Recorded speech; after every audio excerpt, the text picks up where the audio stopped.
It's Tuesday, 30th of December 25, and I'm just catching up on all this Alaa, el-Fattah stuff that's going on. And it seems to be a sort of emotional pressure point on the situation that's been created since 1948, really. You know, since Labour done the British Nationality Act, or whatever you call it, the Commonwealth, as part of the Commonwealth Act. And this seems to be a sort of head-on emotional incident, you know, because really what it's about is a few tweets, well, quite a lot of tweets actually, that the elite now find offensive and they didn't know about. Yeah, and they are offensive, but to me it's no surprise really, because I've looked at things overseas, you know, tweets and stuff that people talk about, and to me it seems off the scale compared to what maybe leftists complain about in Britain, you know. The sort of these types of posts that leftists complain about in Britain among people they understand, you know, compared to overseas. Because really, personally, I think no country should be poor now. It doesn't take much to get an economy going, and just people agreeing to behave to a certain standard. And you know, the West is based on looking after the stranger and that. So there's nothing stopping. If you've got a nice society, you're going to end up with a good economy. That's the way it happens, really. It's just the two things go together, really. When I say nice society, a cooperative society, it's not that difficult. And you can even do it if you're a minority, apparently, by the looks of it, in some countries around the world, if you look at the past. But you'll get law and order. I mean, maybe one way to judge a country or a people is to look at how their highway code, you know, how they drive, and the respect for, because to drive you've got to have an order in laws, and people have got to behave correctly about them. Anyway, you get the idea. So no place should be poor. All places should be desirable. We should be hearing of the daughters of leftist MPs are going to study at the University of Lagos or the University of Delhi or Lahore or Islamabad, or you know, this is what we should be hearing, because really I think the only reason people should be moving is for warm, beautiful countries.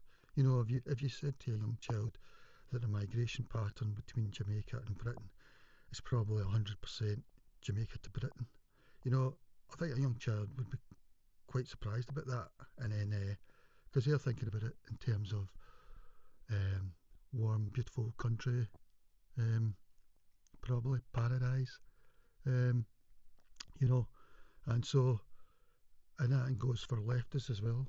So leftists would think that as well. You know, the idea of someone going to, I don't know, Africa is the R word. But why isn't it a nice thing to think, you know? Yeah, say if they were going to Rwanda that time, you know, I mean, Rwanda is a beautiful country. I think most of their politicians now are female, the majority. You know, it's where the gorillas live in. You had that movie with Signori Weaver. Yeah, so it's pretty much a paradise, I think. So the idea that leftists are totally against people going there, even though the politicians seem to want it, which would make them probably the first who want long distance multiculturalism in that sort of continent, maybe, we don't know. Maybe in many continents, maybe it's just the West that it happens to at the moment. You know, because like India and China, I think the number who became citizens yearly in these countries is like maybe a few hundred or something, and I don't know if they take even any asylum seekers apart from a few that they themselves pick, possibly for heritage reasons or something, you know. So anyway, on to this. Yeah, it is funny that they're all getting themselves in because, first of all, I don't think he should be here anyway. I don't believe in asylum, long distance, unnatural asylum. In this case, it's because he had some sort of, his grandparents were here in the 1950s as professors, and they had his mother, but they went back to Egypt, so they're only here. She left here when they were 2, but apparently this made her a citizen. Margaret Thatcher changed the law in 1983, quite rightly in my opinion. I think they still have that in America, you can still do that, but Trump's looking to take it away. It seems a pretty silly thing, really. I mean, is Cliff Richard Indian? Is the guy who won? Is I don't know. I'll just leave it at that anyway. So usually that means el-Fattah. Is that where he's? Is that an area or in Egypt or something? Anyway, so yeah, I just asked for the latest news on this, and it is funny that they're all getting in a kerfuffle because of things he's wrote on Twitter around about 2010. He's 44. He was born in 1981, and he just gets citizenship here because his mother came back over here to protest and stuff, because he spent about 10 years in prison since the 2011 uprising because he keeps criticising the government online, I think, the Egyptian government. So his mother was back here, and then I was reading she's having hunger strikes, and I thought, oh, that's quite honourable. You know, I was thinking it was in Cairo, but it turns out she was having the hunger strikes in Britain. And the British government have been lobbying for him to get to Britain, and that's under the Tories. Nobody looked at his tweets or anything, you know, and this is one thing I think about this. This is ironic because I've said before that I don't believe in long distance unnatural asylum, but and I believe you could bring in things like temporary, say for Ukrainians. I mean, Ukrainian, I can see how we're sort of the peripheral. I think the idea of asylum was to help neighbouring countries in times of war, etc., or instability. Ukrainians, I can see they're within our sphere, just, I would say, but I believe in temporary asylum, if you want to put it that way. And I think a lot of Ukrainians want to go back as well, which is unusual for long distance unnatural asylum or even legal migration. Yeah, for work visas and stuff, to the West anyway. In China and India, anyone with a work visa and that, you've almost no chance of becoming a citizen ever. But probably most people don't want to anyway.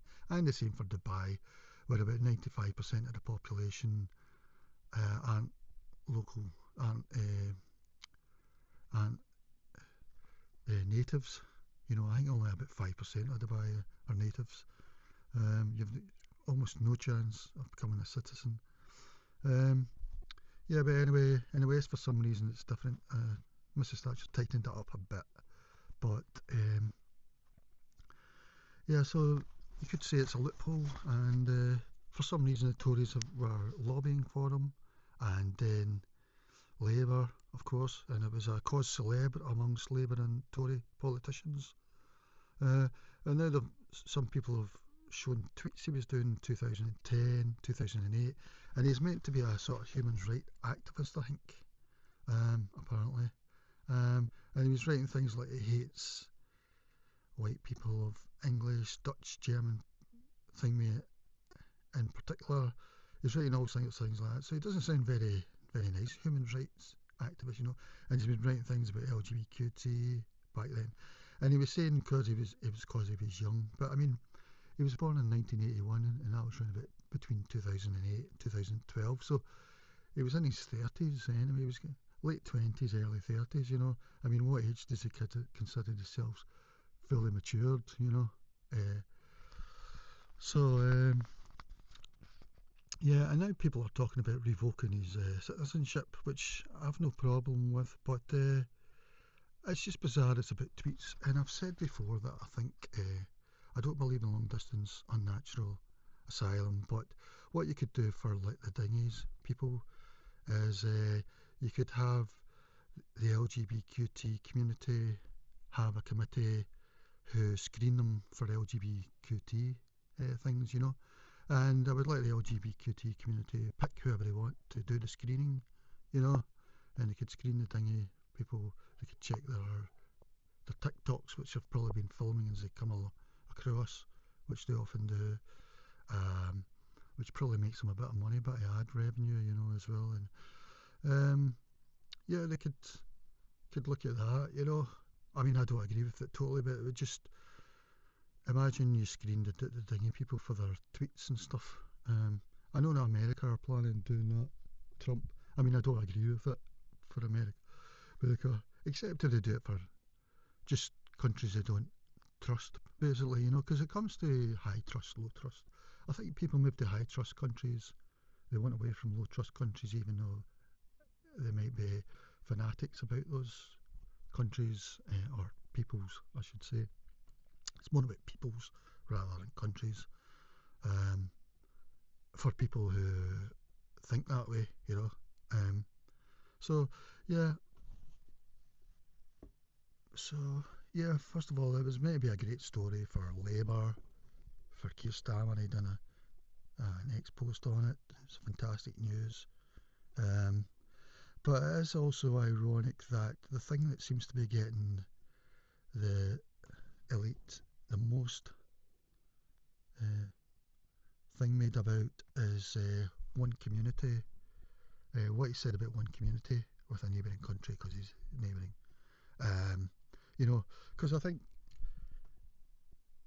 the things he said have been terrible about lots of things, you know, LGBTQT, English, Dutch, German, and we have to think I think he said white thing, mate. But his focus seems to be on one thing in particular, and yeah, and on that, I mean, Netanyahu would say to the British people, we prefer you vote Reform, then Tory, then Labour. Yeah, those three we were like. Lib Dem we're not so keen on, but don't vote SNP, the Greens, and Sinn Féin, Plaid Cymru, especially the Greens, which is ironic because they've just got their first Jewish leader, and he's the first Jewish political party leader for, well, Michael Herd was for the Tories. So certainly for the Greens, they would say, no, we're going to definitely don't vote the Greens, especially under this new leader. So that is a bit ironic, you know, and yeah, and because of this thing in particular, the elite, like Reform, especially Tories, Labour, they're upset about that in particular, it seems, and people who used to support him are now saying, distancing themselves from him. They're saying they're appalled by what he's wrote. And this is, I'm guessing he was a big human rights guy back then. I'm talking about the el-Fattah guy or whatever, apparently. To me, it's no surprise. I mean, the things to look at are, say, these people that supported him are probably the ones who call people the R word in Britain. So how does he stuff on R word or LGBTQT? How does that compare to the British thing? You know, they're probably saying Tommy is the worst in Britain, even though Tommy's a civic nationalist, the same as Keir Starmer, the Tories, Reform, they're all civic nationalists as well, you know, as long as you take on British values, they're saying. What these British values are, I mean, some communities in the Horn of Africa and that have got FGM at 100% for women, and they've got big communities in Britain now. So, is that a British value now? I mean, I would say it is now, if that's what those communities want in Britain for their daughters. Whereas I think the people who keep going on about British values in Labour and Tory at the moment, they would say, no, that's not British values. Well, how is it not British values if these are British communities that want it? You know, they've been Labour and Tory have made them British. We're living in a democracy. It's British values, you know. So, I mean, I think the likes of Labour and SNP and that, they would say that now the full burqa or whatever you call it is a British tradition now. because some communities want it. I mean, I would say when the female MPs were young, they wouldn't have been for it, but now they are. I don't know, no, I've not actually, but I'm guessing it. I mean, I think Holmes yourself said recently, from burqa to bikini, that is British values, or Scottish values. And he's got a point, because a lot of Scottish women go about in the full burqa or whatever, and they're Scottish citizens. Labour and Tory have made them British, you know, and SNP are the most welcoming of all. They would like to have our own immigration policy and be much more pro-immigration than Labour and thingy. Yeah, so that's a Scottish value for some Scottish women now. Yeah, so this is what I'm talking about. So I was saying that these same politicians tend to be the ones that use the R word. You know, John Swin has been calling reform the R word quite a few times this year. He still calls them. I don't think Keir Starmer calls reform the R word anymore. I'm sure Labour and Tory used to, but they don't anymore. Basically because they're losing their silent majority to them, I think, really. And I think maybe SNP thought they were immune, but also I think John Swinney is Christian. Although personally I think of him as a heckler in the Holyrood Parliament. He just seems to be a heckler, you know, which I find rude, you know. So I would imagine that's not very Christian-like. It's not the way I think Christians should behave, you know. But yeah, so he's still holding it, calling reform the R word. But I think he's in for a shock today, because there was a poll today by Find Out Now, and reform are now on 24%, and Labour, SNP are on 32%, and those are miles ahead of the others now. I think Labour on 13%. So Scotland's gone the same way as Wales. You know, I think the SNP and Scotland thought that reform had no chance in Scotland. Personally, I think they've misjudged it totally. I mean, I switched from SNP and that to reform as a protest vote, or UKIP, around about 2019, you know, when I voted Brexit in 2016. I voted Scottish independence in 2014 and Brexit in 2016. So I've totally switched since then on one issue, and I think that's what SNP voters should be voting for now, and they probably are actually. I think the silent majority Labour SNP voters, plus the marchers as well, once they realise what SNP are about on this issue, they're going to switch to reform, or advance actually, or even better. Anyway, back to this guy, yeah. So here's a debate. Yeah, he's done all these posts mainly from 2010 and 2012, and it wouldn't surprise me. I can imagine what groups were looking up on this. I mean, I can't be sure, whatever, but you're not allowed to use your anyway, we don't live in a free speech country, so you're not allowed to use your sort of what you would regard as your common sense predictory things on this issue, you know. So but anyway, it's done a favour anyway. So maybe it was just the online right, you know, because when I look now, they're really on things now, and that's why I don't think this electoral system is so archaic. It just doesn't work, because we need to be like Switzerland, where we have a referendum system mainly, plus proportional representation, because the politicians don't reflect, the leaders don't reflect the people. As Ben Habib says, they don't do what the people want, basically.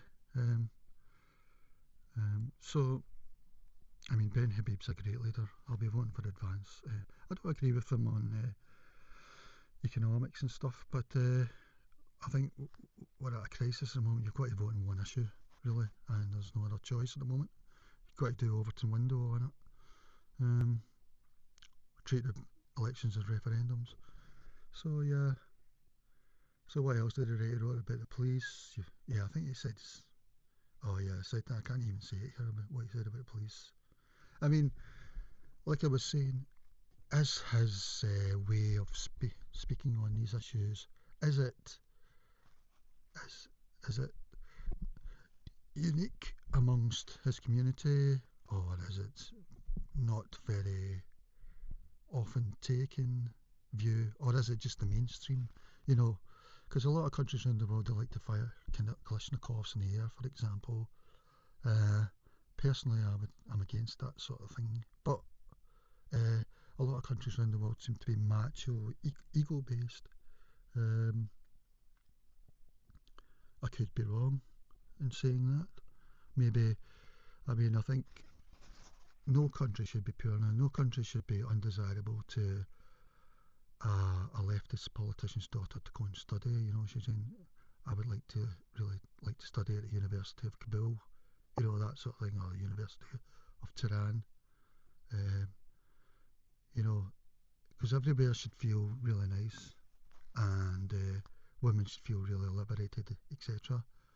But that doesn't seem so. On that scale, like I'm saying, is he an outlier in his views at that time, 2010 thingy? Um, Not just in his country, but many countries around the world where they fire Kalashnikovs in the air and stuff. Is there a connection between that sort of habit and?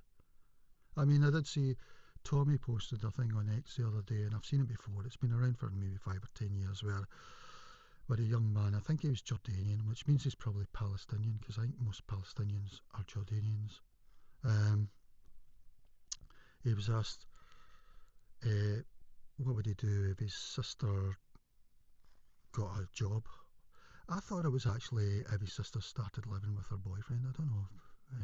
But when I saw it the first time 10 years ago or something, and he said straight away, I would neutralise her, you know, and he was smiling at the time when he said it, and then the person was asking him, are you being funny or whatever, and he says, no, and why would you do that? And he said, for honour, for my brothers, my father, my grandfathers, you know.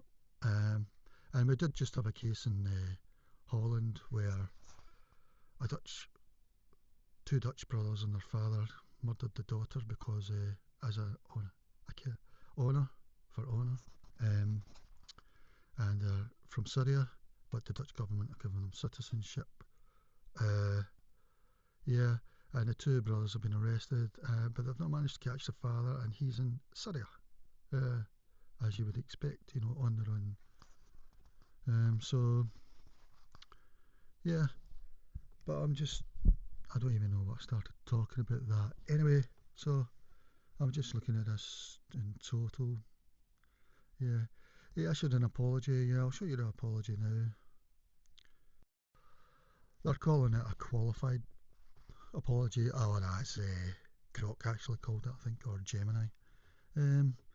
I am shaking that just as I am being reunited with my family for the first time in 12 years. Several historic tweets of mine have been republished and used to question and attack my integrity and values, escalating to calls for the revocation of my citizenship. Yeah, and it is ironic. That's like a lot of people who were supporting them are now saying no. I mean, does that mean they were naive? And does it mean the government were supporting them, both Tory and Labour? Does that mean they have a ridiculous way of getting intelligence on people, you know, which personally I think probably is true. Apparently they're going to put a thing, they're going to review this, and they'll probably start checking people's social media now. But then the other way to look at it is, if somebody's life's in danger, are you going to not let them become British even though they have a Tory or Labour law that says they should be British? You know, like in this case, his grandmother was born in Britain. And so the Tories and Labour say that law must be followed.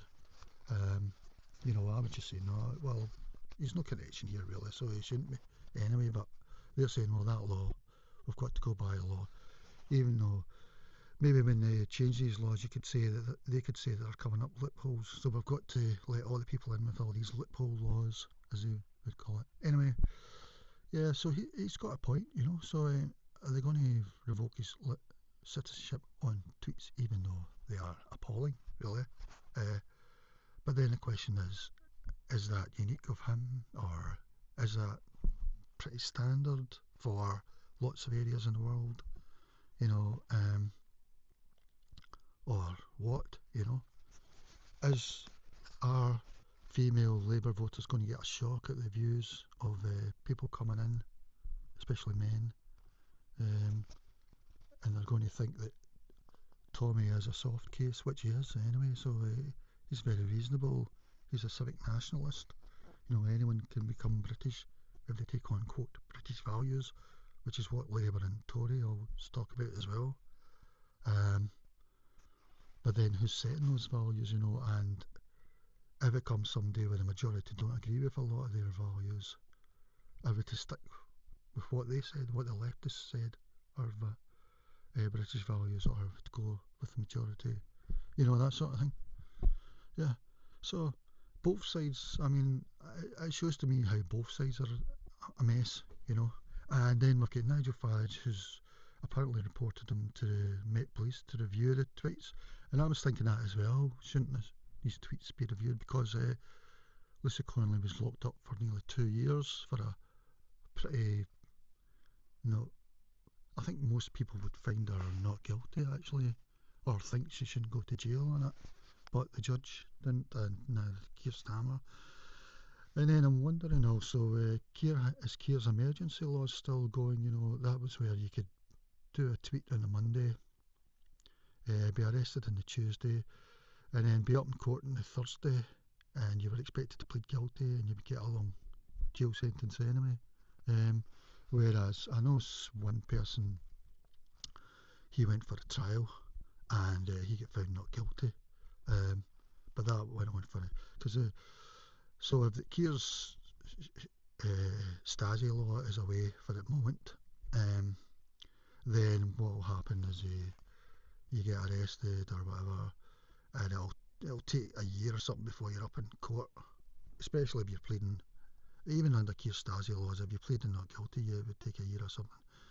Because there was that guy done the throat slitting gesture, and he got found not guilty, as I recall. I don't believe in juries, because juries can do political stuff. So, I don't believe in one judge either. Maybe 3 judges, or maybe 3 judges and somebody from the community, something like that, But I don't believe in juries or one judge, really. So, and up in Scotland, we don't have juries for most court cases. Down in England, they're having a big fuss about it at the moment. Yeah, so he's saying that they were the ones that were not completely twisted out of their meaning. I do understand how shocking and hurtful they are. Yeah, that's right. And for that, I unequivocally apologise. Yeah, because if you were meant to be some sort of human rights activist in Egypt, you wouldn't even expect someone like that to have these thoughts privately, even at the age of 14, say. You would expect them to have the opposite at age 14. Certainly not in your late 20s. To me, it just looked... in a way, if someone was into firing Kalashnikovs in the air or whatever, that would be, it's the way that the elite in Britain and the Democrats and thingy feel you have to think of Trump supporters, That's how you're meant to think of them. But I don't think they even reach that level, even the stereotypical ones, or the whatever one you think's the worst of them. Yeah, so he got released in Boxing Day. I don't know if this is his actual account. I think it is. So he's saying that he was a much younger person, deeply enmeshed in antagonistic online cultures, utilising flippant, shocking and sarcastic tones in the nascent febrile world of social media. I'm impressed by his standard of expressing, himself. I'm impressed by that, But this young man never intended to offend a wider public, and was, in the real world, engaged in the non-violent pro-democracy movement and repeatedly incarcerated for calling for full equality, human rights and democracy for all. Today, this middle-aged father firmly believes all our fates are entwined and we can only achieve prosperous and safe lives for our children together. So it's interesting how he's saying that all our fates are entwined. He's basically saying to Brits, you'll need to get used. It's not like Egypt is currently, and probably will always be in terms of demographics. Britain, you'll need to get used to all our fates being entwined.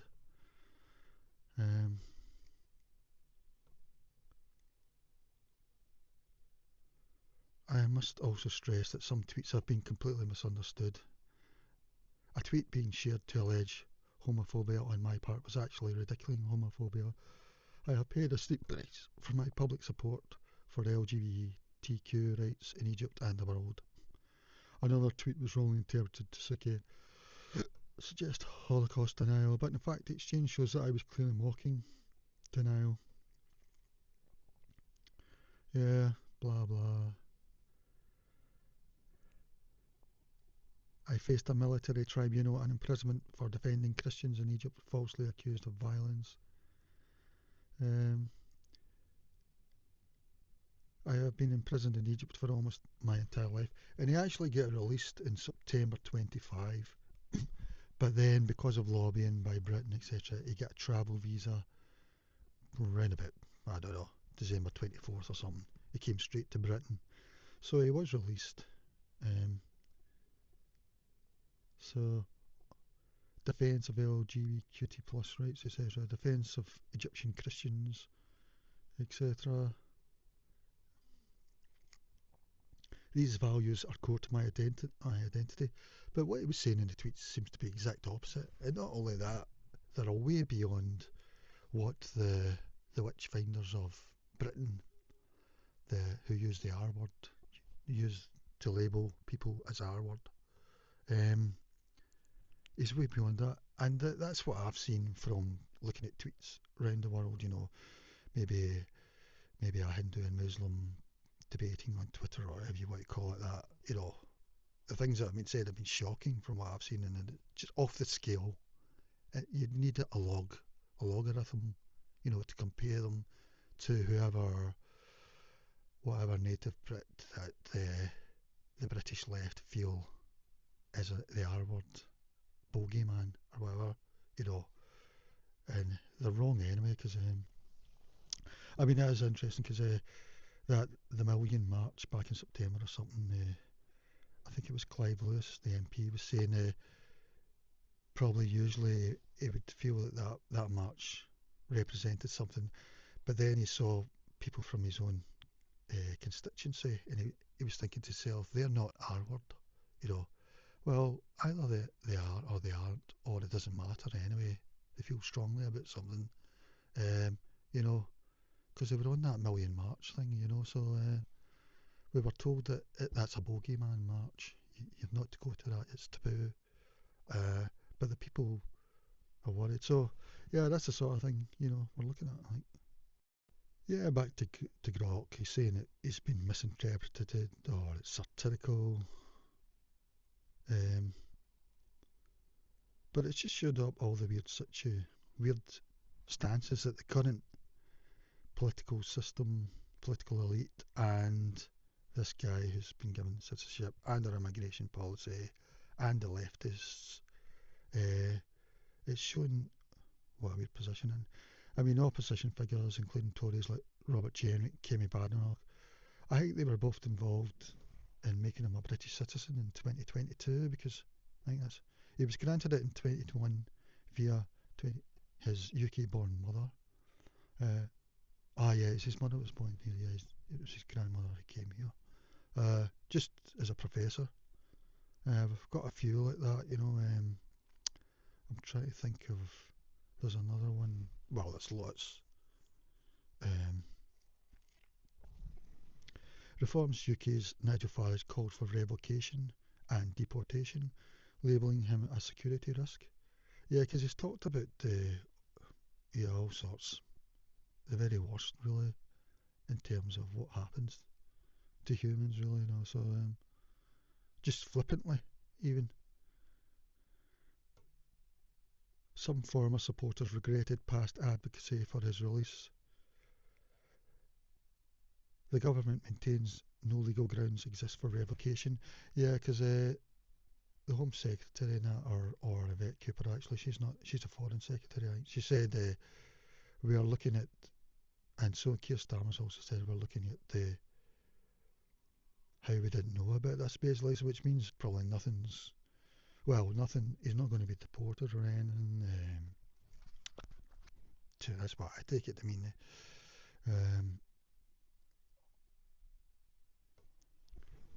They say because he was unfairly detained abroad and is a citizen by entitlement of Labour and Tory governments who have done that on our behalf, apparently.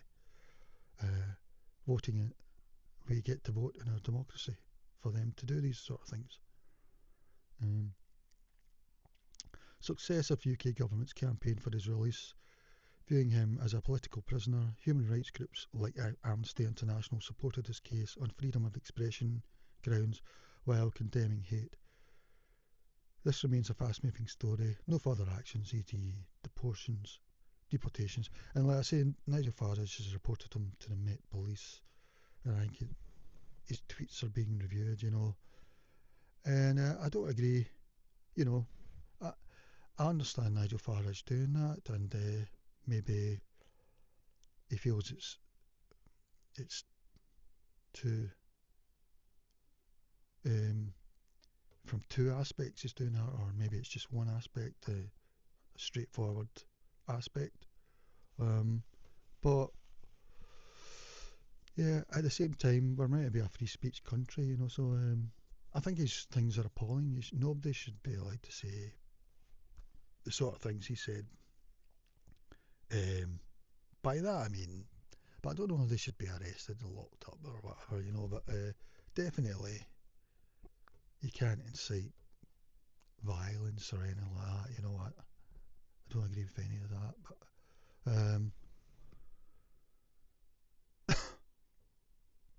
yeah, I was just looking at his activism. So he was born in 1981, and I think he became big because around about the mid-2000s he started using the internet and he became a blogger, software developer and writer. So it was probably a thorn in the side of the Egyptian dictatorship because of that. His father, Ahmed Saif el-Islam, was a lawyer, tortured and imprisoned under previous regimes. So his mother, Leila Souf, is a mathematics professor and activist. So he's come from a real activist family. I mean, one way to look at it is a rebel without a cause, where the person needs a cause, due to their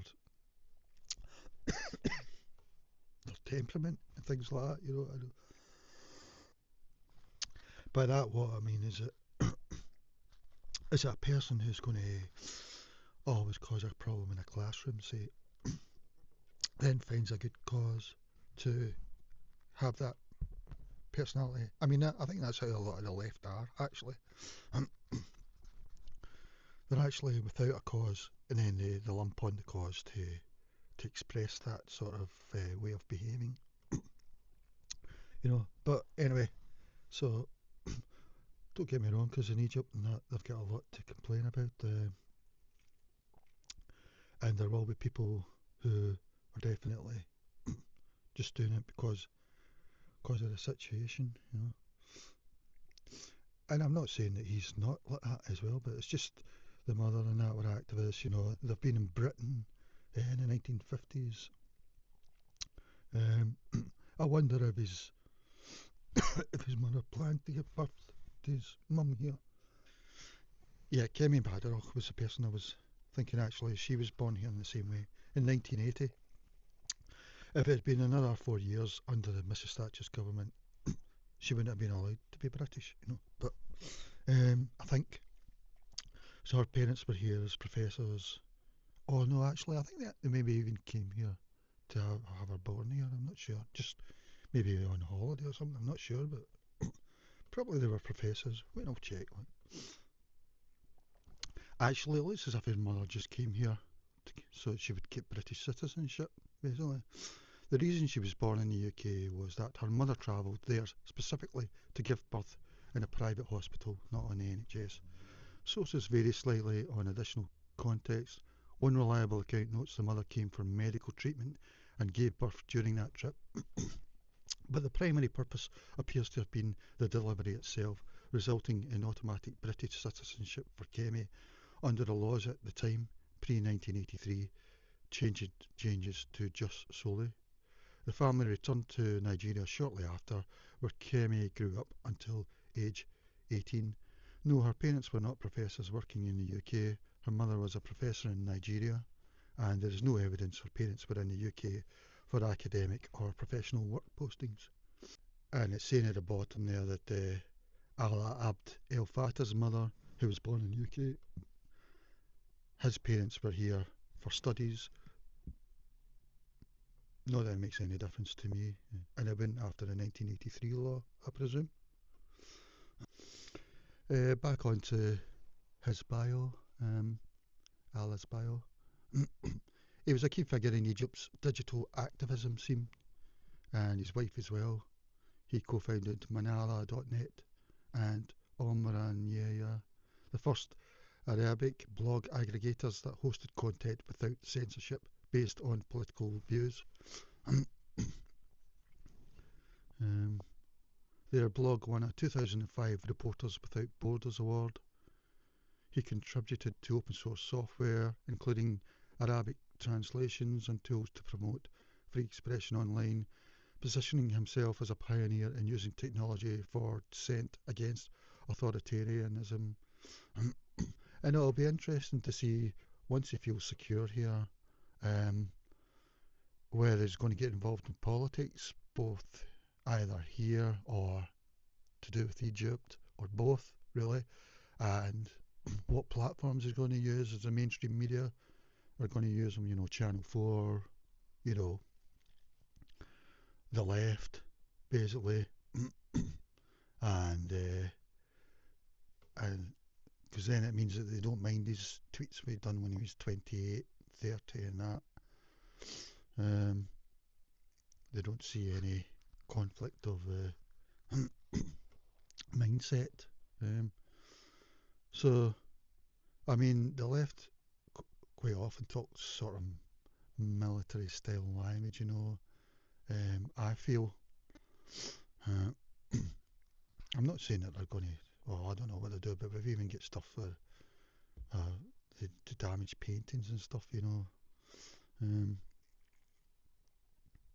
So in May 2006 he was arrested during a peaceful protest supporting judicial independence under Hosni Mubarak's regime. Detained for 45 days, his case sparked international solidarity, including the Free Alaa campaign. I mean, an interesting one is like, what was it, Young Shang Sing, I can't remember, what was her name? She was a cause celeb for Bob Geldof and the left. I can't remember what country it was. And then she became the leader, and then did she not become a dictator? And then now she's another dictatorship's taken over and she's in jail or whatever, personally I look at things that, I'm not really sure, really. It doesn't seem as simple as people feel. There's been quite a few cause celebs, I mean, a lot of times people say, Castro was a great guy, all this sort of thing.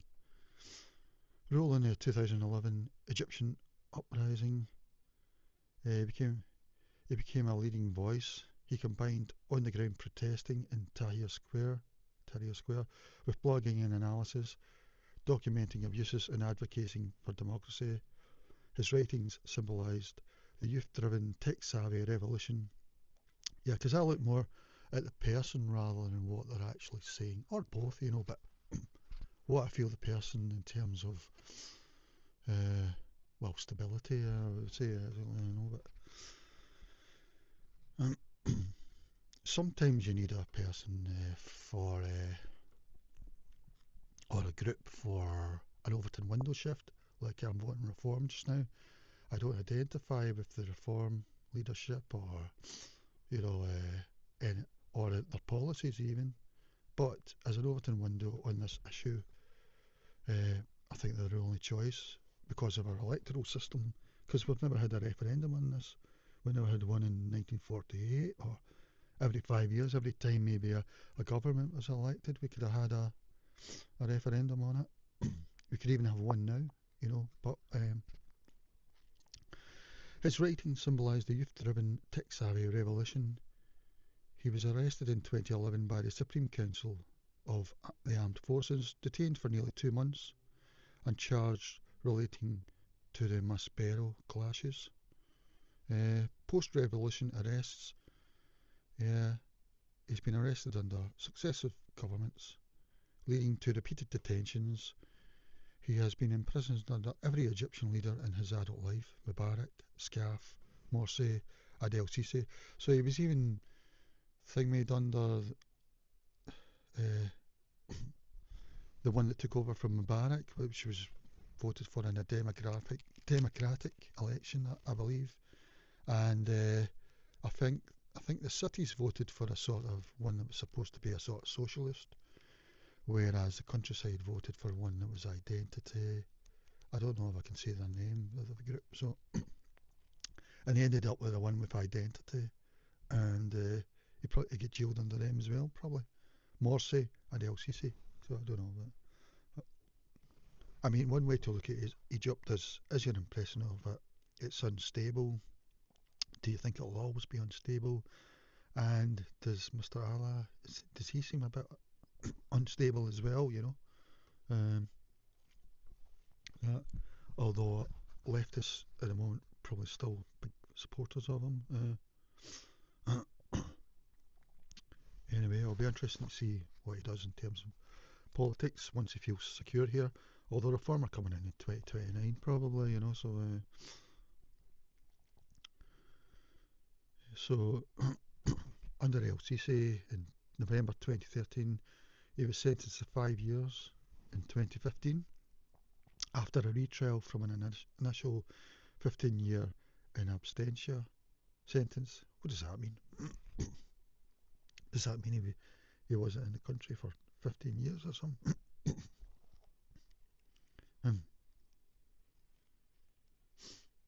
Alright, he must have been out of the country and he got a 15-year sentence or something, but he came back. I don't know. Where did he go? Released in March 2019 with probation conditions, nightly police reporting, but he was rearrested. Maybe he didn't think he's amid a crackdown on protests. Maybe he didn't do anything, he just got rearrested because of protests. I don't know. Held in pre-trial detention for years, then sentenced in December 21 to 5 years for spreading false news. And it'd be interesting to see if he was spreading false news, you know, I don't know. Sharing a post about a prisoner's death.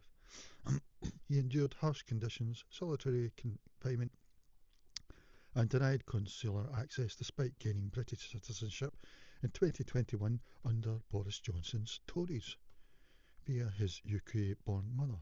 He undertook multiple hunger strikes, escalating during COP27 in 2022 to highlight his case.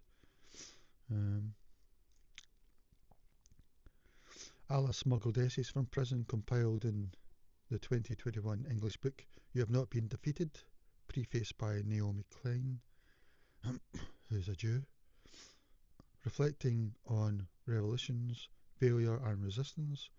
He received awards, including sharing the 2024 PEN Pinter Prize as Writer of Courage. And yet, despite all this, his so-called friends in the West or whatever never knew about his tweets in 2010, etc. Or maybe they did and didn't bother, you know.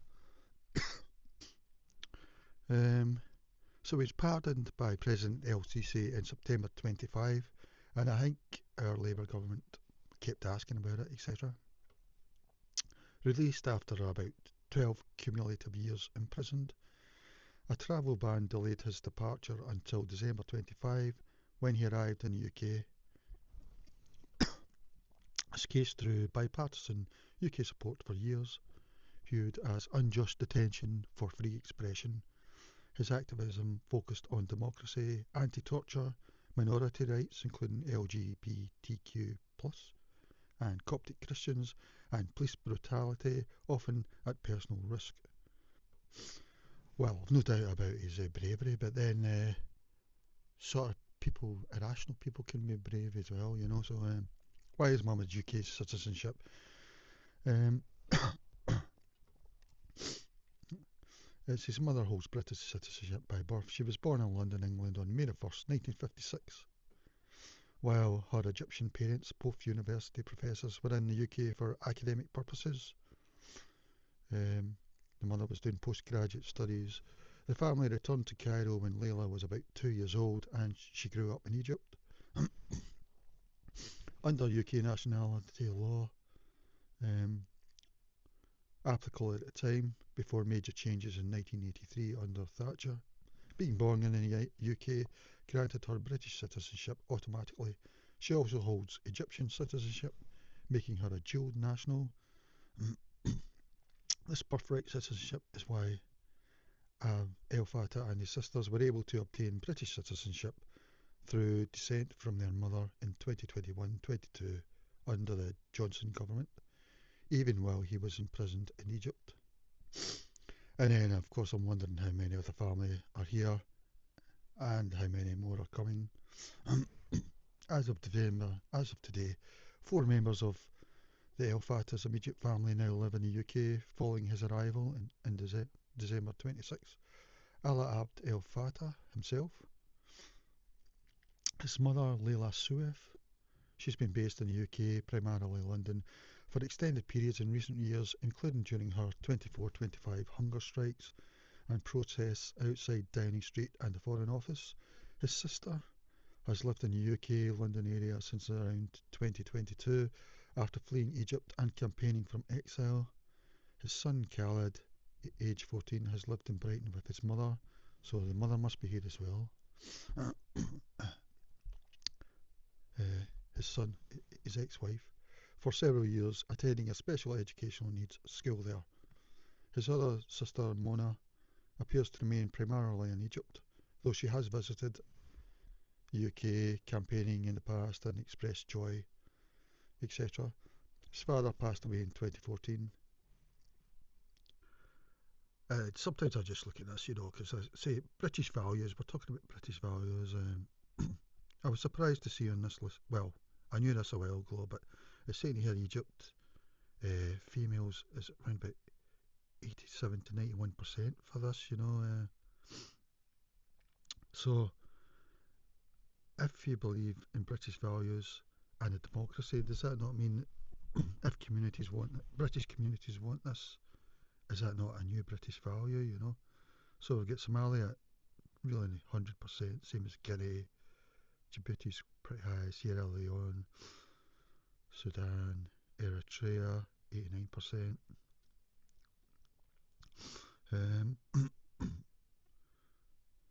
But I'm just saying, aren't British values decided by the British population? You know, it's not that the left decide British values or whatever, you know, or liberals, if you want to call it. I don't know what you want to call it, the woke. Is it not to do with vote by population? Here it says Indonesia, maybe 50%, with migration spreading cases globally. Really, I think we should be looking at ethnicity, really, in most cases, because, like I say, they didn't understand what he'd wrote in tweets. But also a lot of places around the world, you know, when you talk about this issue, Britain's maybe very tolerant on it, or maybe it's not, or we're taught that we're not tolerant on it, really. But how are the other places compare on this? And are they like off the scale, maybe? Or can they teach us about it? Teach us about the tolerance of multi, etc., you know? But this is about FGM anyway, just a different, because I think you've got to actually look at this rather than nationality in a lot of cases. Because a lot of these countries, the borders were made even by the British, even, or I mean, they've just grouped people in. I don't know. Certainly, I think there should be a lot of border realignment around a lot of continents around the world. Maybe, if they're not happy, you know. Mm-hmm. So here's the kind of thing politicians are saying about it today. Keir Starmer said on December 29th, the tweets are absolutely abhorrent. So he's quoting about Cooper's letter on information failures and acknowledging distress to the Jewish community. So there we go. Of all the things he said, he's focusing on one thing, you know, which is he's said bad things, but he said a lot while announcing a review. So really, it looks like they don't look at tweets of people that are cause celeb thingies. But even if they did, if somebody's life's in danger, you're meant to give them asylum. That is the thing, you know. And like I say, I would prefer if you did some screening to look at their attitudes, you know. But at the moment, we don't know what people's attitudes. I feel that, say for the dingy people, we've just to think that their attitude is either they're very woke on LGBTQ+, for example. I think that's a good barometer to use, or women's rights, or they're just blank canvases and they'll probably go towards the left or centre right on these issues. I think that's the way we're meant to think, you know. We're not meant to think they're like off the scale, the opposite of what the Witchfinder woke preach in terms of log 10 or log 20 or whatever, you know. I think I heard in Afghanistan at the moment, I think women are not allowed to hear the voices of other women or something. I don't know, can't remember, but so Keir Starmer, well, I bet Cooper said, so he's trying to use it. He's not saying it himself, but it looks a bit. I think he did say something. I bet Cooper said, she's the Foreign Secretary, posted a letter to the Foreign Affairs Committee admitting deeply regrettable information failures in handling the case across governments, ordering an urgent review. So is this another one from Starmer? No new posts today. Kemi Badenoch, who ironically, as I said, has got the same just solely citizenship. In her case, her mother just came to specifically have her, by the looks of it, not even to study here. Acknowledged unfair detention in Egypt, but called tweets disgusting and abhorrent, urged revocation of citizenship. So that's a Tory that's saying that. Criticised virtue signalling and noted bipartisan involvement, including past Tories. Separate post, the Home Secretary should look at all possible options. Britain is our home, not a hotel. And Robert Jenrick criticised celebrities who campaigned for his release as useful idiots. Highlighted el-Fattah liking Arabic posts, claiming while apologising in English. Get this disgusting man out of our country now. But the thing is, I think Robert Jenrick was the immigration minister at the time. I don't know that actually, but he does seem to have had a road to Damascus thing on this issue, which is a bit of an irony. Exposed Sister Mona Safe's extremist views, support for certain groups, noting she was previously praised by Labour figures. So it looks like she's been saying stuff as well. That's the one that's still in Egypt, I think. I really don't know. So has she got extremist views, or is it just pretty mainstream for the region, you know?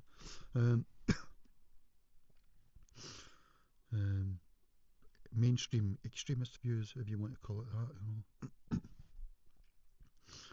know. Reform UK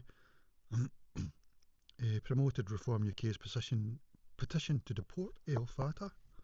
I mean, I would like that to happen so that it's a sort of sea change, you know, on thinking. At the moment, I think a lot of people around the world think as activists or whatever, they can come to the West. But I don't think that should happen anyway, but especially cause celebrity ones usually. But so personally, I would be in favour of that. Maybe you could let them go to another country, you know, like Qatar or whatever. They probably wouldn't want them or whatever, but.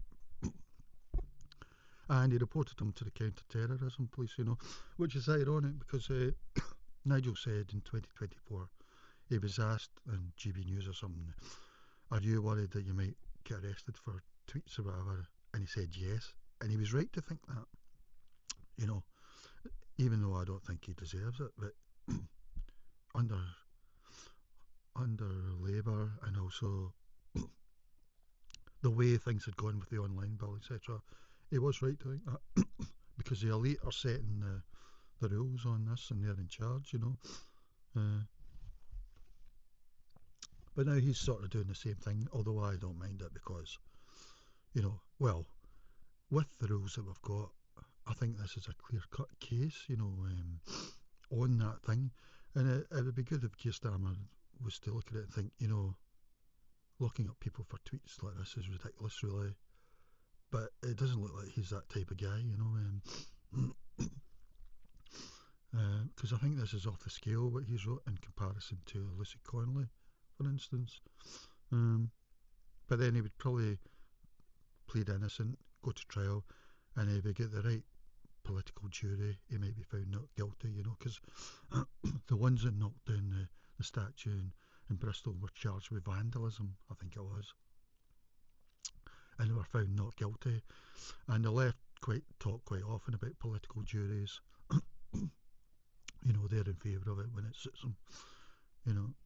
I can think of other ones like O.J. Simpson, you know, or the likes.